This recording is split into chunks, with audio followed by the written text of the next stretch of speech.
TPCC నూతన అధ్యక్షుడి నియామకాన్ని కాంగ్రెస్ హైకమాండ్ ప్రతిష్టాత్మకంగా తీసుకుంది. దీనిపై సుదీర్ఘ అభిప్రాయాలు సేకరిస్తుంది. 2-3 రోజుల్లో అధ్యక్షుడిపై క్లారిటీ రానుంది. దీనిపైనే పార్టీ అధ్యక్షుడు మల్లికార్జున ఖర్గే, లోక్సభలో ప్రతిపక్ష నేత రాహుల్ గాంధీ, పార్టీ సంస్థాగత వ్యవహారాల ప్రధాన కార్యదర్శి కేసీ వేణుగోపాల్, తెలంగాణ వ్యవహారాల ఇన్ఛార్జ్ దీపాదాస్ మున్షీలతో సీఎం రేవంత్ రెడ్డి, ఉప ముఖ్యమంత్రి మల్లు భట్టి విక్రమార్క, మంత్రి ఉత్తమ్ కుమార్ రెడ్డి సుమారు గంటకు పైగా సమావేశమై చర్చించారు.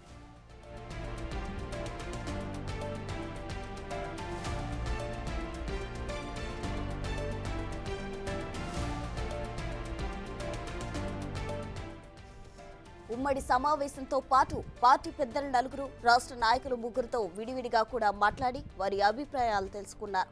విస్తృత చర్చలు జరిగిన తుది నిర్ణయానికి రాలేకపోవడంతో మరోసారి కేసీ వేణుగోపాల్ను ఖర్గేలతో వేర్వేరుగా భేటీ అయ్యారు. పీసీసీ అధ్యక్ష పదవి నిర్ణయాన్ని బట్టి మంత్రివర్గ విస్తరణలో సామాజిక కూర్పు ఆధారపడి ఉంటుందని తెలుస్తోంది. 2-3 రోజుల్లో పీసీసీ అధ్యక్షుడి ఎంపిక, వెంటనే మంత్రి పదవులు ఎవరికి అనేది క్లారిటీ రానుంది.